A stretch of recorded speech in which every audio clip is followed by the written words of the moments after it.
तो देखिए, जो हमारा जर्नल एंट्री सिस्टम है उसमें हम अपनी हर ट्रांजेक्शन को एक पहले से बनाए गए रूल प्रोसेस और फॉर्मेट के हिसाब से लिखते हैं। और ये पहले से बनाया हुआ फॉर्मेट रूल प्रोसेस जिसे सब फॉलो करते हैं, उसका बेनिफिट ये मिलता है कि एक पर्टिकुलर ट्रांजेक्शन को एंट्री को जब हम रिकॉर्ड करते हैं लिखते हैं तो सभी उसे उसी तरीके से लिखते हैं। और इसकी वजह से सभी फिर उसे वही समझते और पढ़ते हैं जो उसका एक्चुअल मतलब है। जिसका कि मैंने एग्जांपल दिया, ये जब अल्फाबेट ए, तो जी हाँ, इसे कोई भी लिख लो और किसी से भी पढ़वाओ वो ए ही बताएगा। सेम। तो हमारे लिए जर्नल एंट्री अगर देखा जाए तो काफी क्रूशियल और इंपॉर्टेंट प्रोसेस है। अब इसके रूल्स और प्रोसेस के आखिर वो प्री डिफाइंड फॉर्मेट क्या है, वो प्री डिफाइंड सिस्टम क्या है, वो रूल्स क्या है, सिखाऊंगा, डोंट वरी। उसके बाद अब देखिए, हमने अपने अकाउंटिंग प्रोसेस में एक बिजनेस एंटिटी के हिसाब से सबसे पहला काम था हर ट्रांजैक्शन का डॉक्यूमेंट हमारे पास होना चाहिए, वेदर फिजिकल और डिजिटल। उसके बाद फिर उस डॉक्यूमेंट के बेस पर हम जो प्री डिफाइंड फॉर्मेट और सिस्टम है जर्नल एंट्रीज का, उससे फॉलो करते हुए हम अपनी ट्रांजेक्शन्स को रिकॉर्ड कर लेंगे। और उसके बाद फिर हम जो हमारा स्टेप टू रजिस्टर टू, जिसमें हम हर व्यक्ति का एक डेडिकेटेड पेज और उससे जुड़ी ट्रांजेक्शन्स वहीं लिख रहे थे।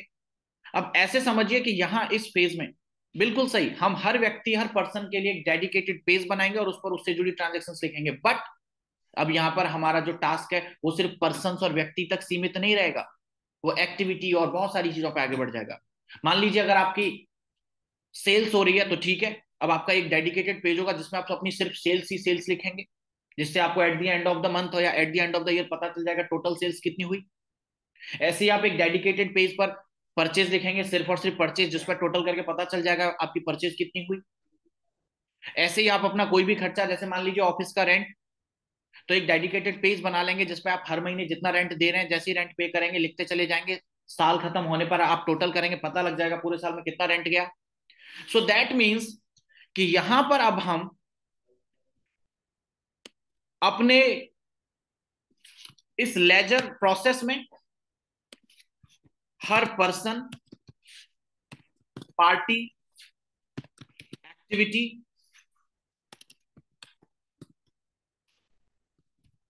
एक्टिविटी जस्ट लाइक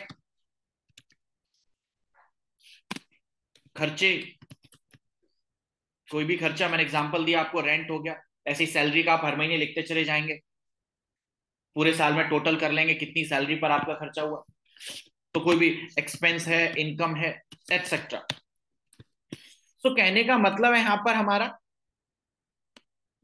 कि जो हमारा स्टेप टू है, उस स्टेप टू में हम जो क्लासिफिकेशन करेंगे अपनी ट्रांजेक्शन्स का, वो क्लासिफिकेशन, वो ग्रुपिंग, क्योंकि क्लासिफिकेशन का अगर मैं सिनोनिम यूज करूं, it is similar to grouping. हम ग्रुपिंग करते हैं मतलब एक नेचर की ट्रांजेक्शन या एक पर्सन की ट्रांजेक्शन एक जगह लिखनी है बस। तो वो ग्रुपिंग जो हमारी रहेगी, वो ग्रुपिंग किसी व्यक्ति के लिए हो सकती है, किसी व्यक्ति के अलावा किसी पार्टी, लाइक किसी, अगर आप कंपनी के साथ ट्रांजेक्शन कर रहे हैं तो ठीक है, उस कंपनी का नाम लिख करके उससे जितनी भी ट्रांजेक्शन हो रही है उन्हें लिख लेंगे, टोटल हो जाएगा। आपके किसी खर्चे का, तो मतलब ओवरऑल कि अब आप यहां लेजर बनाने या अकाउंट्स बनाने का जो मतलब है उसे सिर्फ उतने पर सीमित मत रखिएगा जैसा मेरा पहला एग्जांपल। ठीक है जी, यहां तक बात है। और उसके बाद फिर आपके हर लेजर हर अकाउंट्स का जो आपने पर्टिकुलर पर्पस पर्टिकुलर पर्सन के लिए जो एक ही पेज पर सारी ट्रांजेक्शन उससे जुड़ी लिखी, उनका ग्रैंड टोटल किया, उसकी समरी आपकी कहां आ जाएगी, आपके थर्ड स्टेप जिसमें आप समराइजिंग कर रहे हैं ट्रायल बैलेंस में। जी हाँ। So this is a overall process. अब आप ध्यान रखेंगे, हम यहां से आगे वन बाय वन एक एक स्टेप पर अपनी चर्चा करेंगे डियर। और till preparation of financial statements हमारी बातें होंगी। वैसे तो हमने सिर्फ और सिर्फ अभी वो कॉन्सेप्ट, वो बेसिक ग्राउंड वर्क किया है कि आखिर अकाउंटिंग क्या है, क्या स्टेप्स इन्वॉल्व है, वो स्टेप्स क्या होते हैं, हम उन्हें क्यों करते हैं। इस तरह के ही हमारे सवालों के जवाब मिले होंगे। इसके आगे कैसे किया जाएगा, क्या रूल्स हैं, ऐसी कोई बातें अभी नहीं हुई हैं। तो उससे रिलेटेड ऑफ कोर्स अगर आपके मन में कोई सवाल आ भी रहा है तो बिल्कुल भी ना पूछें, क्योंकि हम अब उस पर काम करना शुरू करेंगे। जैसे जैसे उस पर काम करेंगे, जैसे जैसे मैं आपको सिखाऊंगा, वैसे वैसे आपके वो डाउट्स, वो सवाल भी ऑटोमेटिकली दूर होते चले जाएंगे। तो अभी जितना जनरल सा डिस्कशन हमने किया है, अगर इसमें आपका कोई सवाल है यहाँ, तो बेशक आप पूछ सकते हैं। वैसे इस तरह की सिचुएशन है नहीं कि कोई आपका, क्योंकि अभी हमने कोई ऐसा रूल्स पर बातें नहीं की, it is just a ground work. तो चलिए जी, बट स्टिल कोई पूछना चाहता है पूछ लीजिए जी फटाफट से, और अगर नहीं है कोई डाउट तो मुझे गो अहेड दीजिए और आगे बढ़ते हैं जी। क्लियर है यहां तक चर्चा? चलिए जी। हाँ जी, कुछ पूछना चाहते हैं? क्लियर, चलिए।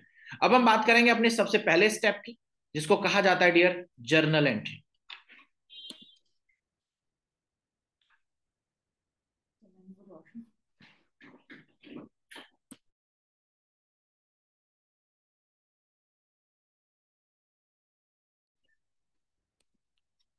तो देखिए फॉर्मेट कुछ इस तरह का है कि हम जो अकाउंटिंग सिस्टम फॉलो करते हैं, जिस सिस्टम से अपनी जर्नल एंट्रीज रिकॉर्ड करते हैं, उसे कहा जाता है double entry system. Double entry system का मतलब होता है कि एक ट्रांजैक्शन है, उससे जुड़े हम वो क्रूशियल दो एस्पेक्ट्स को रिकॉर्ड करते हैं। अब वो क्रूशियल दो एस्पेक्ट्स क्या हैं, कैसे पहचानेंगे?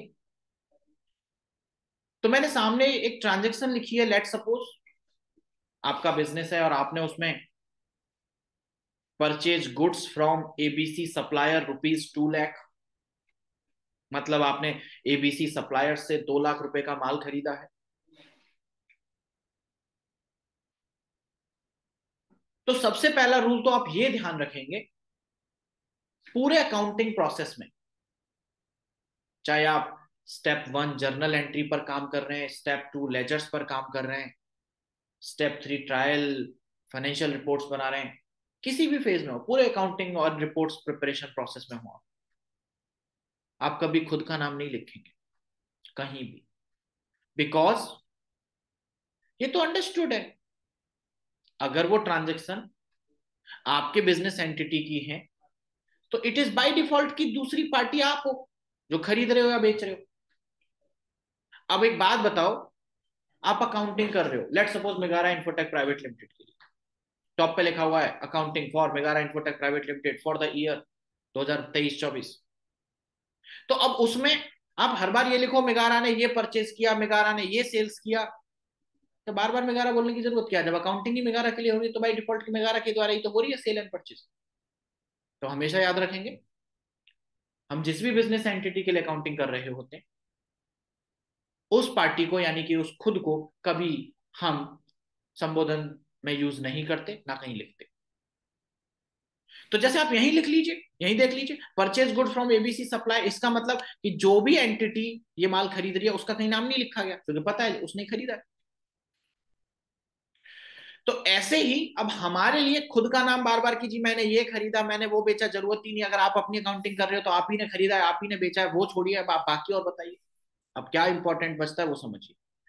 अब जैसे यहां पर है purchase goods from ABC supplier 2 lakh रुपए, अमाउंट बाई डिफॉल्ट हर जगह चलेगा, समझ रहे हैं? जैसे मैंने बताया कि आप खुद का नाम कहीं खुद नहीं लिखेंगे किसी भी प्रोसेस में, ठीक वैसे ही जो ट्रांजेक्शन हो रही है उसमें क्या वैल्यू इन्वॉल्व है, क्या अमाउंट है उसका, वो बाय डिफॉल्ट हर जगह चलता है।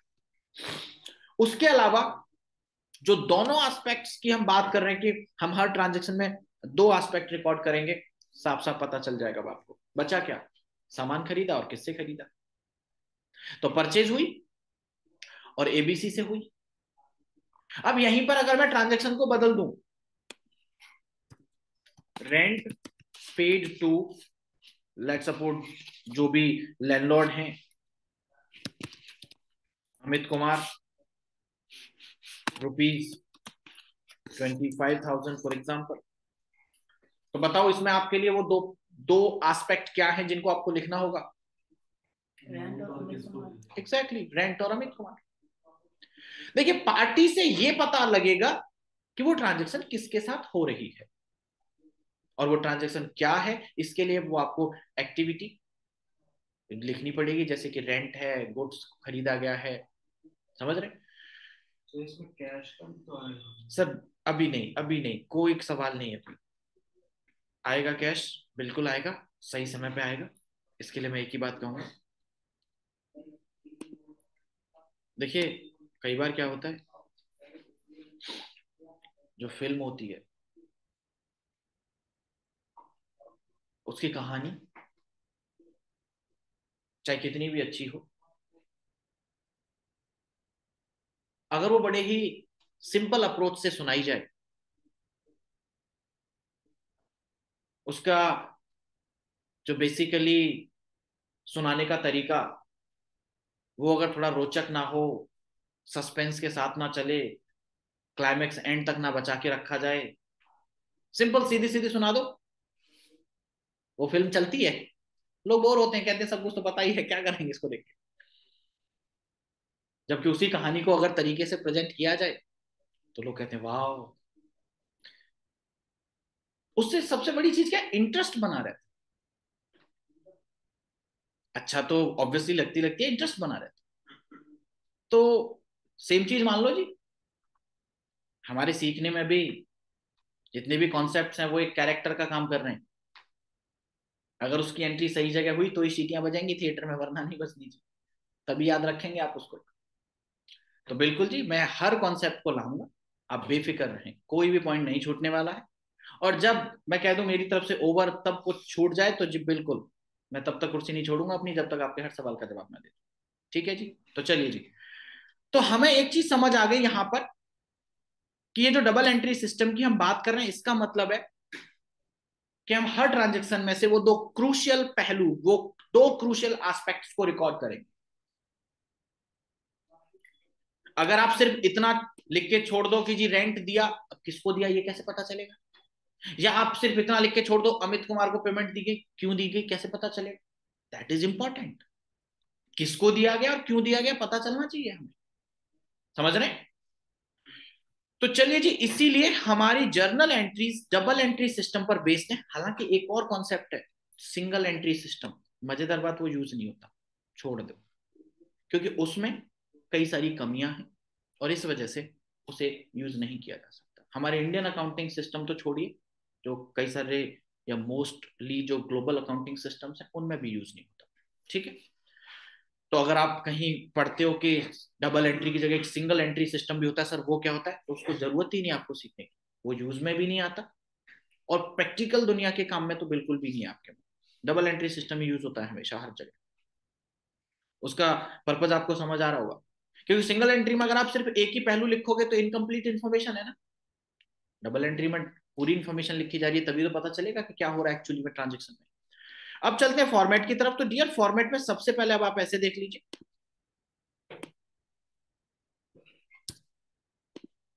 सबसे पहले लिखी जाएगी डेट, कि वो ट्रांजेक्शन आखिर किस दिन हुई। तो ये तो जी मैंने आपको पहले ही बताया था, और कहां बताया था, अभी देखो जी वापस ले आता हूं उसी मुद्दे पर जहां चर्चा चल रही थी हमारी। जो हमारा स्टेप टू था, सॉरी स्टेप वन था, ध्यान से देख करके बताइए, स्टेप वन को हम कैसे रिकॉर्ड करते थे, डेट वाइज। तो चलिए जी, अब हम सबसे पहले डेट लिख दी, उसके बाद हम लिखते हैं पर्टिकुलर्स। अब यहां पर जो यूज होता है, ये दो वर्ड यूज होते हैं, एक को डेबिट, दूसरे को क्रेडिट वर्ड के नाम से बुलाया जाता है। ध्यान रखेंगे, डेबिट को हम कई बार बाई से और क्रेडिट को कई बार टू से भी बुलाते नजर आएंगे। डेबिट के लिए बाई यूज किया जाना, क्रेडिट के लिए टू यूज किया जाना नॉर्मल है, क्योंकि वो एक दूसरे के सिनोनिम्स हैं अकाउंटिंग में हमारे लिए। तो आप कहीं डेबिट यूज करो, कहीं बाई यूज करो, कोई बात नहीं है, एक ही मतलब है, दोनों सही। क्रेडिट यूज करो, टू यूज करो, दोनों सही है, एक ही मतलब है। ठीक है।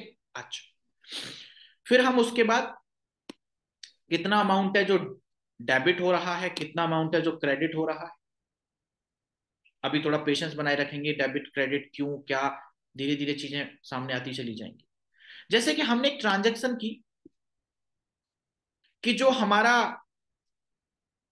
हमने गुड्स खरीदा है, जब हम इसकी ट्रांजेक्शन रिकॉर्ड करेंगे तो आप ऐसे समझिए कि जब हम कोई सिस्टम बनाते हैं तो उसके लिए कुछ ना कुछ तो रूल्स बनाने पड़ेंगे, और उन रूल्स को लेकर के अगर हम बात करें तो वो रूल्स ही हमारे लिए अपने आप में एक लॉजिक है, क्योंकि जब हमने पूरा एक तरीके से गेम बनाया, उस गेम के जब रूल्स तय तय किए, तो सोचिए उसके लिए जो इंपॉर्टेंट रूल्स थे, अगर वो रूल्स ना हो तो क्या हम एंड तक पहुंच पाएंगे?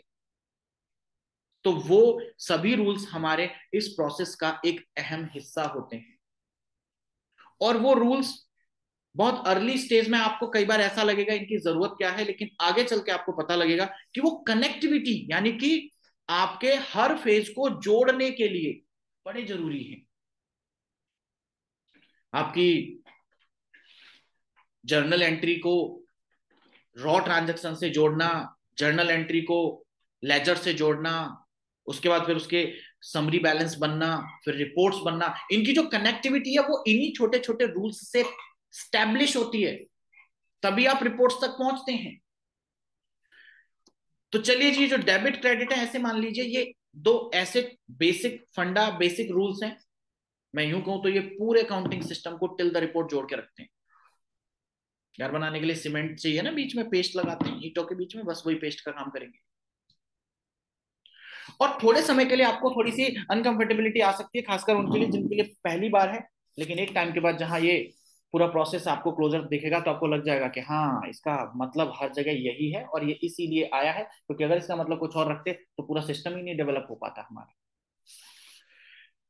तो अब देखिए कि जो हमारी ट्रांजैक्शन है, हम उसमें से डबल एंट्री सिस्टम है, तो उसके जो बोथ एस्पेक्ट हैं उन्हें जब रिकॉर्ड करेंगे होगा ये।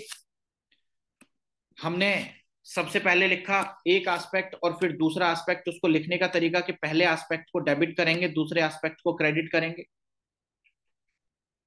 इसका रूल भी है, अभी मैं वैसे आपको नॉर्मल बता रहा हूं, फिर रूल ऐड करूंगा। कि जो हमने खरीदा उसको हमने लिखा परचेज अकाउंट, डेबिट कर दिया। जिससे खरीदा उसको हमने बताया मैंने आपको कि टू या क्रेडिट कुछ भी लिख सकते हैं, तो टू एबीसी सप्लायर्स, तो उसको क्रेडिट कर दिया। तो परचेज अकाउंट को हमने डेबिट किया, एबीसी सप्लायर को क्रेडिट किया। जिसको डेबिट किया उसके सामने अमाउंट डेबिट कॉलम में लिखा, जिसको क्रेडिट किया उसके सामने अमाउंट क्रेडिट कॉलम में लिखा। कुछ बेसिक छोटे छोटे पॉइंट्स कि आपके द्वारा उस जर्नल एंट्री में लिखे गए जो अमाउंट है, जो डेबिट के सामने लिखा गया अमाउंट है, वो क्रेडिट के सामने लिखे गए अमाउंट के साथ मैच करना चाहिए, बराबर होना चाहिए। कभी ऐसा नहीं होगा कि यहाँ पे 2 लाख लिखा है तो यहाँ 1.5 लाख लिखा है, नेवर, कभी नहीं होगा। अब सिंपल सी बात है, 2 लाख का माल खरीदा तो सामने वाले को 1.5 लाख की पेमेंट करोगे, चलेगा? तो बोलेगा जी ये क्या मतलब है, सीधी सी बात है, सामान 2 का आया तो पैसे भी तो 2 ही देने हैं। तो इसीलिए ऑलवेज हर ट्रांजेक्शन में डेबिट होने वाला अमाउंट और क्रेडिट होने वाला अमाउंट बराबर रहेगा। तो हमारे डेबिट क्रेडिट अमाउंट बराबर रहेंगे। डेबिट अमाउंट डेबिट वाले हेड के सामने लिखा जाएगा, क्रेडिट अमाउंट क्रेडिट वाले हेड के सामने लिखा जाएगा। अब बात आती है कि हमने जैसे परचेज को डेबिट किया और पार्टी को, क्योंकि हमारे पास दो ही एस्पेक्ट थे, एक परचेज था एक पार्टी थी। अब परचेज को ही डेबिट और पार्टी को क्रेडिट क्यों कर रहे हैं, तो इसके लिए देखिए रूल है और बड़े ध्यान से समझेंगे।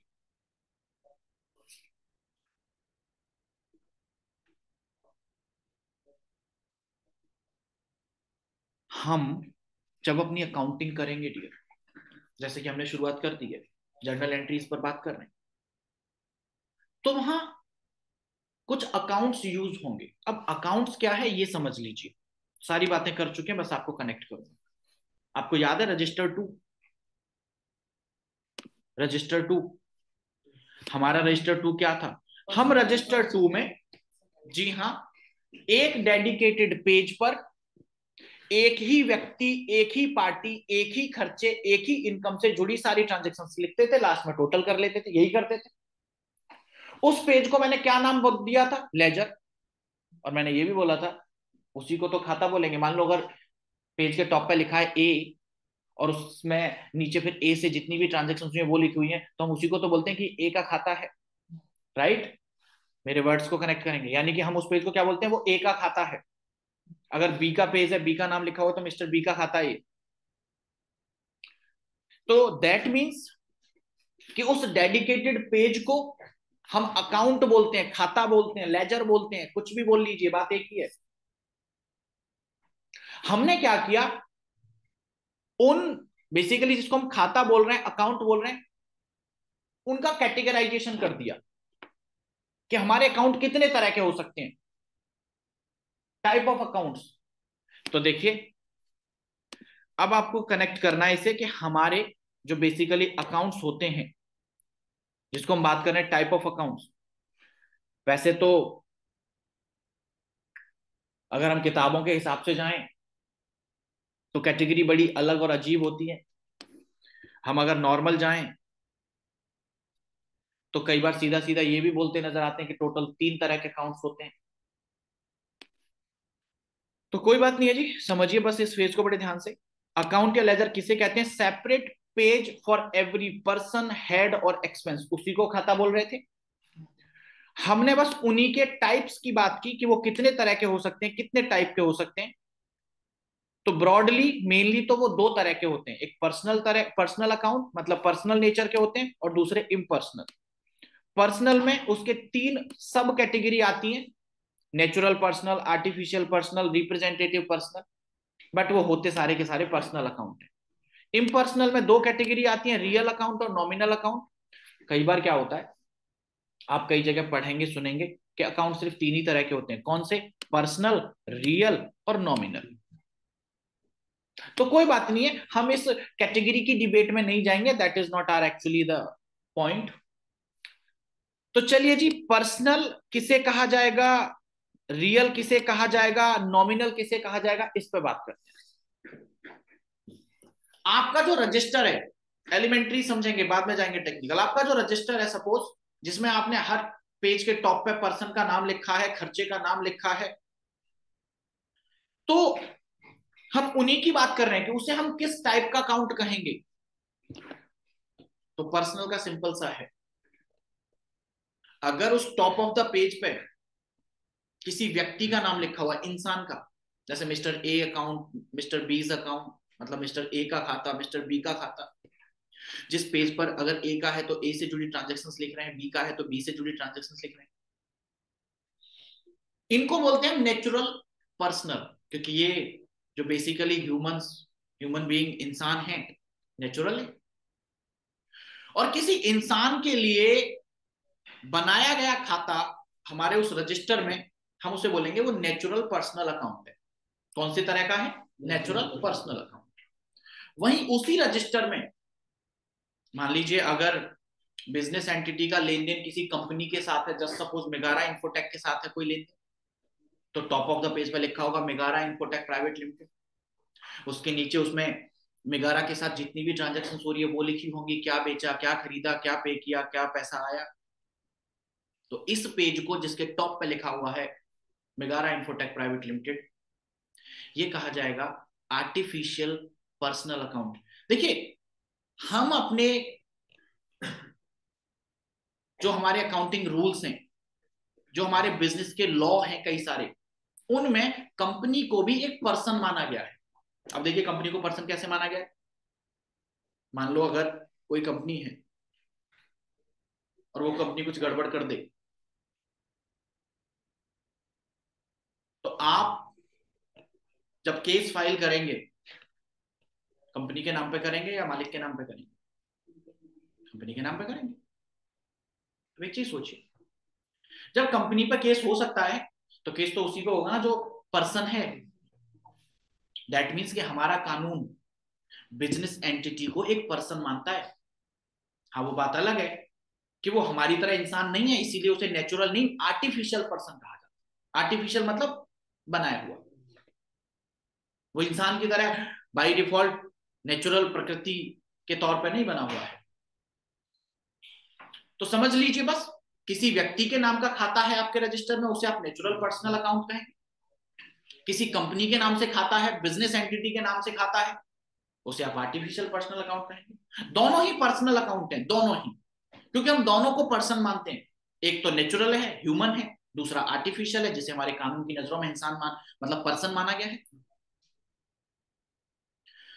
तीसरा एक और आता है जी, रिप्रेजेंटेटिव पर्सनल। इसकी चर्चा मैं अभी नहीं करूंगा, थोड़ी सी बाद में आएगी। बढ़ते हैं सीधा आगे। रियल। एक बात बताओ, आपने अपने बिजनेस में फर्नीचर खरीदा, एसी खरीदा, मशीन खरीदी, लैपटॉप्स खरीदे, कंप्यूटर्स खरीदे, तो क्या आप इनका हिसाब नहीं रखना चाहोगे? कब कब कितने लैपटॉप खरीदे जा रहे हैं, साल के एंड होने पर टोटल कितने लैपटॉप नंबर्स में कितनी वैल्यू में है आपके पास, लिखा जाएगा जी। तो आप इसके लिए भी एक डेडिकेटेड पेज बनाएंगे जिस पर लिख देंगे कंप्यूटर एंड लैपटॉप्स, और जिस जिस दिन वो खरीदे गए डेट के साथ लिख देंगे इतने लैपटॉप इतने रुपए के, इतने कंप्यूटर इतने रुपए के, eight the end of the year total कर लेंगे। आपको पता रहेगा कि आपके पास 100 लैपटॉप है, 10 लाख रुपए कीमत है उनकी, XYZ कोई भी कीमत हो।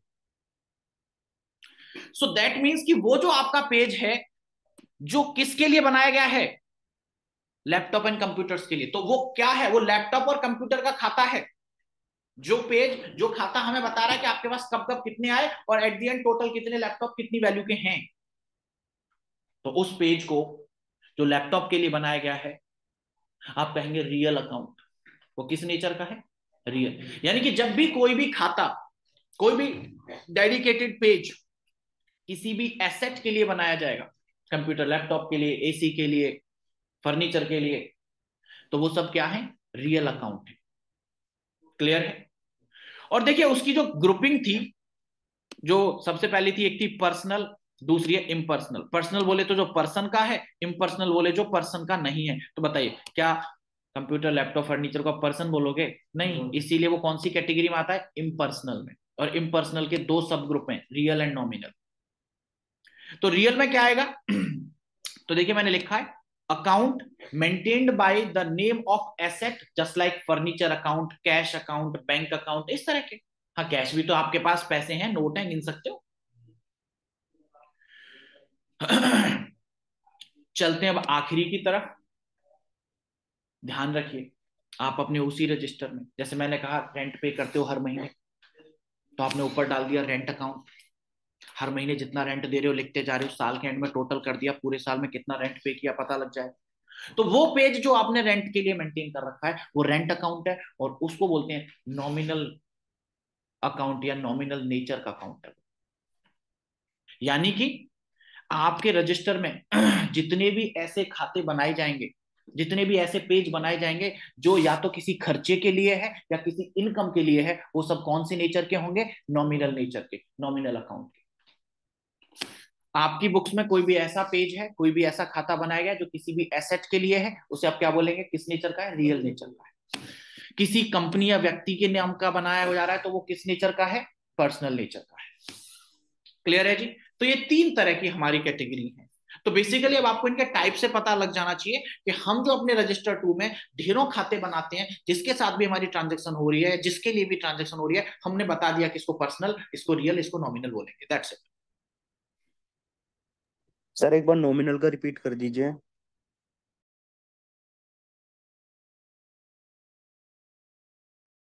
यस सर, एक बार नॉमिनल एक्सप्लेन कर दीजिए, थोड़ा नॉमिनल में कंफ्यूजन हो रहा है समझ।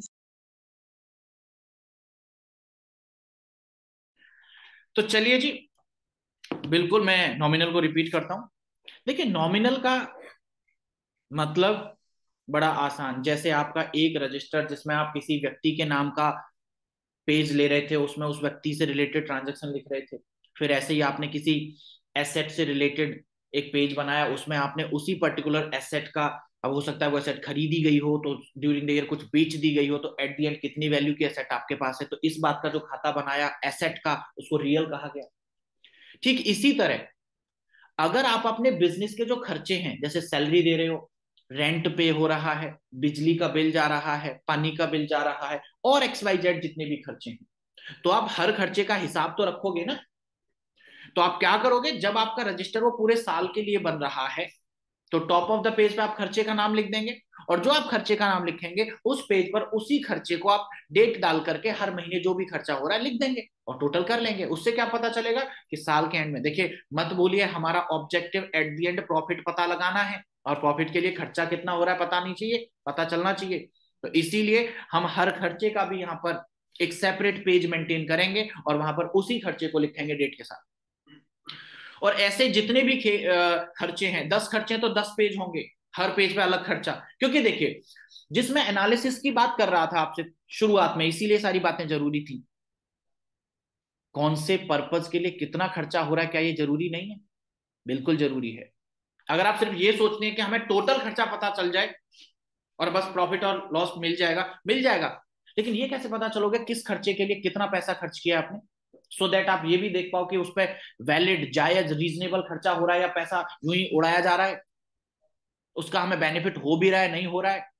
जो सर्विस आप किसी एक से ले रहे हो 10,000 रुपए में, हो सकता है मार्केट में कोई 2,000 में दे रहा है, तो दैट मीन्स आप वहां पैसा वेस्ट कर रहे हो, उससे लो। तो इस सब के लिए क्या होगा, हमें हेड वाइज, खर्चे वाइज उसका रिकॉर्ड रखना है, कौन सा खर्चा कितने रुपए का हुआ पूरे साल। और फिर जब हमें अगर मान लो लॉस हो रहा है तो हम क्या करेंगे, इसी को तो एनालिसिस करेंगे, किस खर्चे पर कितना पैसा खर्च हुआ और वो जायज था, रीजनेबल था, वैलिड था, तो ठीक है। अगर हमें लग रहा है कि जी इस खर्चे पर ज्यादा पैसा खर्च हो गया, तो चलिए जी आगे इस पर ध्यान रखेंगे, इसमें कम करिए पैसा खर्च। तो प्लानिंग के लिए हमें जरूरत होती है, तो इसीलिए हम हेड वाइज खर्चा मेंटेन करते हैं। तो बस जी, आपके पेज पर रेंट अकाउंट का एक टॉप ऑफ द पेज लिखा हुआ, वहां पर रेंट लिख रहे हैं, दूसरे पे सैलरी अकाउंट, उसमें सारी सैलरी लिख रहे हैं हर महीने जो जा रही है, तीसरे पेज पे आपका इलेक्ट्रिसिटी का, टेलीफोन का, ऐसे करके आपने हर खर्चे के लिए अलग अलग पेज बनाए हुए हैं। तो उसी पेज को क्या बोलेंगे, रेंट वाले पेज को रेंट का खाता, रेंट अकाउंट, इलेक्ट्रिसिटी बिल को electricity account, electricity expense account, salary है तो सैलरी एक्सपेंस अकाउंट। तो इस तरह से, तो वो जो आपका पेज है, जो पेज बनाया खर्चे के पर्पज के लिए गया है, उसी को हम क्या बोलेंगे, नॉमिनल अकाउंट, नॉमिनल नेचर का। इसके कॉन्ट्रारी इनकम, मान लीजिए आप सेल कर रहे हैं तो आपने एक सेल्स का अकाउंट बनाया होगा, इसमें आप अपनी पूरी टोटल सेल्स लिखते जा रहे हैं। आप सर्विस प्रोवाइड कराते हैं तो आपने सर्विस बेची, तो सर्विस इनकम, आप उसका एक पेज बना लेंगे, इसमें कितनी कितनी सर्विस दे रहे हो। तो ये जो इनकम के पेज बनेंगे जिसपे आप अपनी इनकम लिखोगे, इसको भी नॉमिनल बोलेंगे। तो नॉमिनल वाले ग्रुप में हमारे किस किस नेचर, मतलब कौन कौन से आएंगे नॉमिनल अकाउंट में, खर्चों के सभी लेजर और इनकम के सभी लेजर, जो आसानी से पहचाने जा सकते हैं। हाँ जी बताएं, क्लियर हुआ?